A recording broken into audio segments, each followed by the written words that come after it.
हम लोग प्रहेलिका पाठ पढ़ते हैं। तो प्रहेलिका का सबसे पहले मतलब जानिए। प्रहेलिका मतलब क्या होता है? पहेली। पहेली यानी बुझाउल।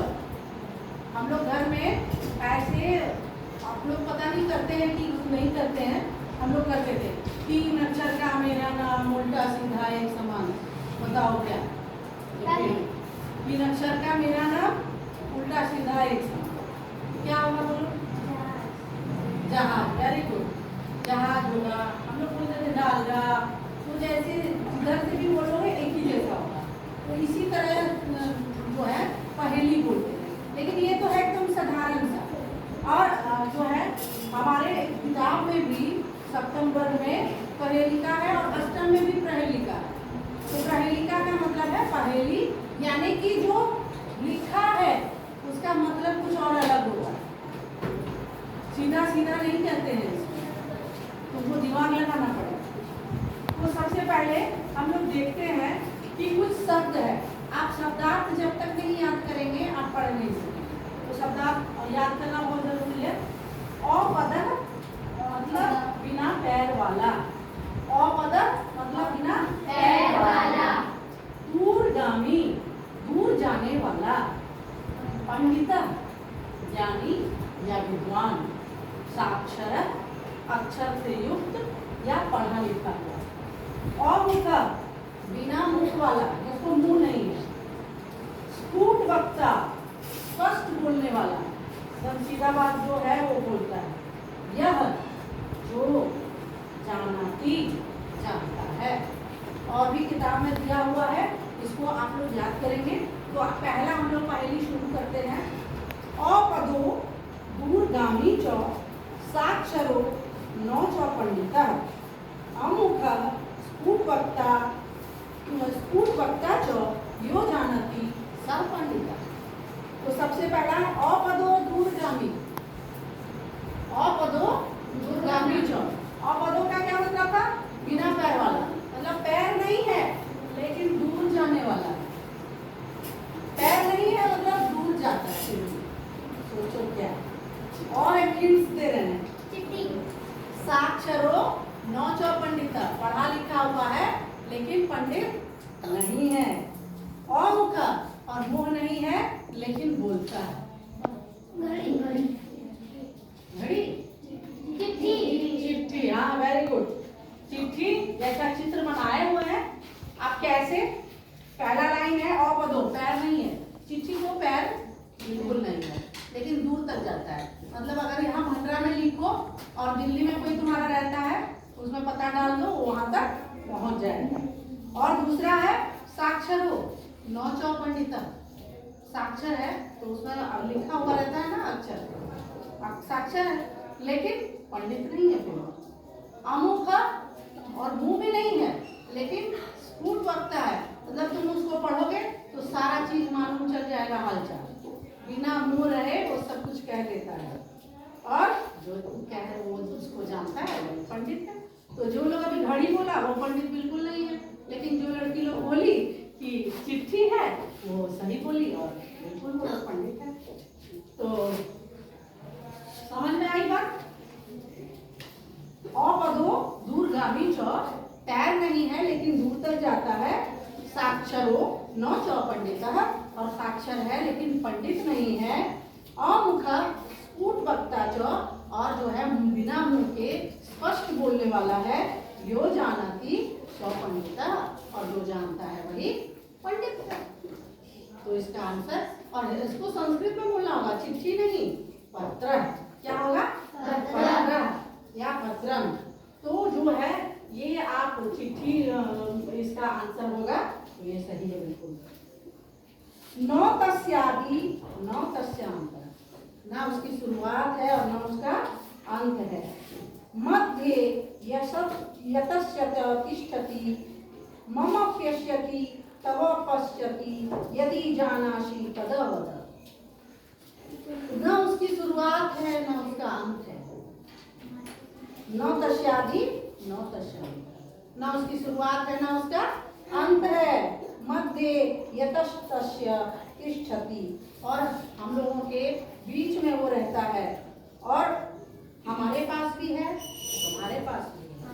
यदि जानासी तदव, अगर जानते हो तो बताओ क्या है। हाँ, तो आ कैसे ना शुरू है, किधर से शुरू है किधर अंत, ये किसी को पता नहीं। शुरू इधर भी कह सकते हैं, इधर से भी कह सकते हैं। और जो है वो मध्य में है, मतलब चेहरा के बीच में है ना। लेकिन ना उसकी शुरू जो है वो मेरे पास भी है और तुम्हारे पास भी है। अगर जानते हो तो बोलो। तो आँख, आँख को क्या कहते हैं संस्कृत में? नेत्रम। क्या कहते हैं? नेत्रम। बिल्कुल सही। उसके बाद हमारा तीसरा जो है पहेली, ना अन्नम फलम वा खादामी, ना अन्न ना फल खाता हूँ, न पिबामी जलम क्वचित, और ना ही पानी पीता हूँ। चलामी दिवसे रातो समयम बोध्यामी च, और मैं दिन रात चलता रहता हूँ और समय बताता हूँ। हाँ बिल्कुल सही।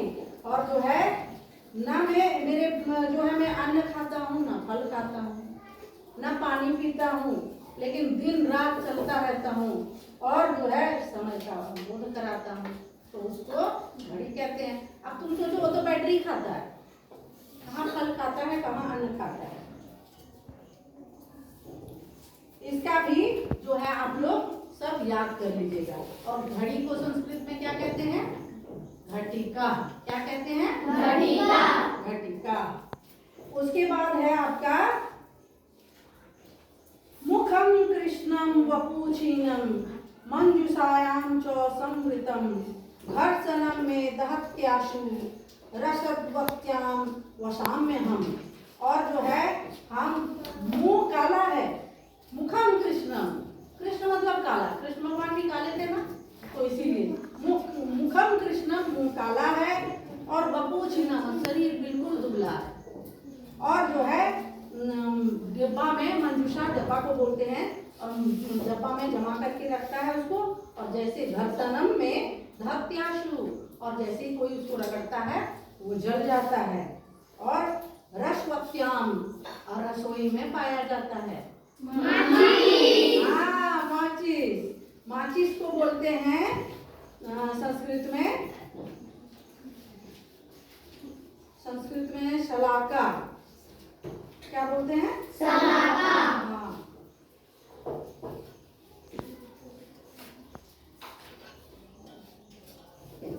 अग्निशलाका, अग्निशलाका बोलते हैं। ठीक है।